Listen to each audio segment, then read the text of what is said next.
Cricket के खेल में कुछ ही दृश्य वो रोमांच पैदा करते हैं जो तेज गेंदबाजी करती है। क्रिकेट के सच्चे प्रेमियों के लिए एक लंबे रनअप पर जाते हुए एक तेज गेंदबाज को देखना, उसका वापस मुड़कर दौड़ना और फिर एक स्ट्राइड के साथ बेहद तेज गति से गेंद फेंकना, ये सीन दर्शकों के लिए बेहद रोमांचक व सुकून देने वाला लगता है। ऐसे ही अनेक तेज गेंदबाजों से क्रिकेट इतिहास भरा हुआ है, जिनका सामना करने की सोचना ही बल्लेबाजों की नींद उड़ाने के लिए काफ़ी था, जिनका घूर कर देखना और वापस पर रनअप पर जाने का समय बल्लेबाजों के लिए सबसे अकेलेपन का समय होता था। दोस्तों, ऐसे बहुत से महान तेज गेंदबाज हुए हैं जिन्होंने अपने टेस्ट कैरियर में ढेरों रिकॉर्ड बनाए और बल्लेबाजों के लिए सिरदर्द बने रहे, परंतु कुछ ऐसे गेंदबाज भी हुए जिन्हें चोटें लगी। चोट लगने के बाद एक योद्धा की तरह उन्होंने वापसी तो की, लेकिन वो उस पुराने बॉलर की छाया मात्र ढह गई। उनका वो खौफ खत्म हो गया, वो तेजी, वो गेंद पर नियंत्रण। उनके प्रदर्शन में कभी कभी उस पुराने बॉलर की झलक तो दिखाई देती थी, जिसको बॉलिंग करते हुए आते देख बल्लेबाजों के पसीने छूट जाते, लेकिन फिर कभी उनका वो खौफ ना रहा। तो दोस्तों, मैं आपका दोस्त आंजनेय आज आपकी मुलाकात करवा रहा हूँ ऐसे ही एक तेज बॉलर जिनका नाम ही बल्लेबाजों के पसीने छुड़ाने के लिए व खौफ भरने के लिए काफ़ी था, जेफ थॉमसन। अगर केवल गति की बातें करें तो थॉमसन के मुकाबले में क्रिकेट इतिहास का कोई तेज गेंदबाज नहीं ठहरता।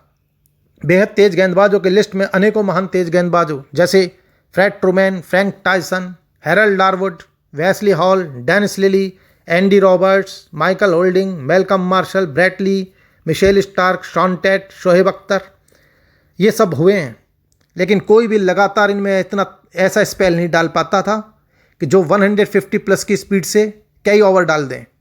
लेकिन दोस्तों, जेफ थॉमसन के लगातार स्पेल ज़्यादातर 150 प्लस की स्पीड के होते थे और कई बार तो वो ओवर टू ओवर 155 प्लस के डालते थे। वो धीरे से आलस भरा सा रनअप, वो स्लिंगिंग एक्शन, लगता था कि कोई मध्यम तेज गति का बॉलर होगा, लेकिन गेंद के हाथ से निकलते ही मालूम पड़ जाता था कि ये तो सबका बॉस है।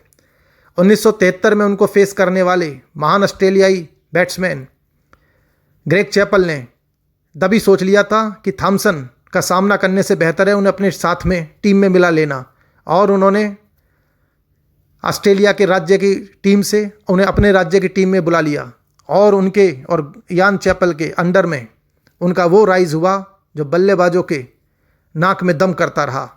1974-75 से लेकर 1977 तक एक और महान तेज गेंदबाज डेनिस लिली के साथ उन्होंने वो जोड़ी बनाई जो टेस्ट इतिहास की अब तक की सबसे खतरनाक जोड़ी गिनी जाती है। 1973, 1974-75 में जब इंग्लैंड के बल्लेबाज ऑस्ट्रेलियाई दौरे पर आए तो वो एक बात को लेकर निश्चिंत थे, क्योंकि डेनिस लिली 2 साल बाद पीठ की दर्द की वजह से बाहर रहे थे और अब वापसी कर रहे थे।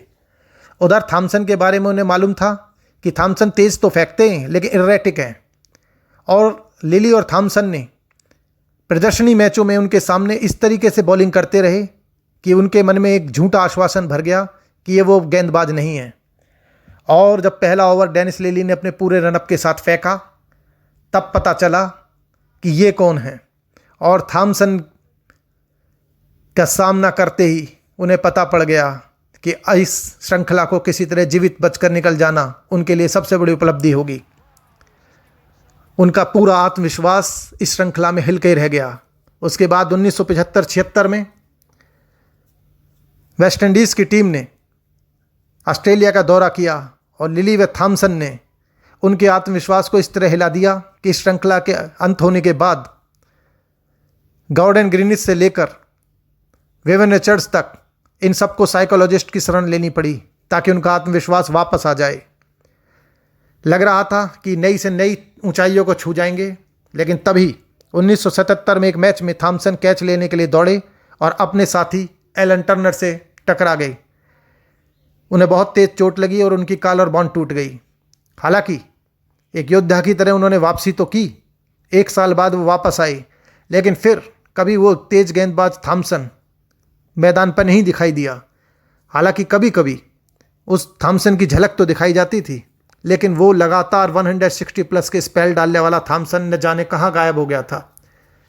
उनकी गति के बारे में इतना ही बताया जा सकता है कि उनके लिए विकेट कीपिंग करने वाले रॉडनी मार्श ने तो ये दावा किया हुआ है कि वे कई बार 180 प्लस की स्पीड से बॉलिंग डालते थे और 160 प्लस के तो उनके कई ओवर लगातार जाते थे। दोस्तों, चोट लगने से पहले थॉमसन ने 23 टेस्ट में 103 विकेट लिए, पारी में 5 विकेट 5 बार।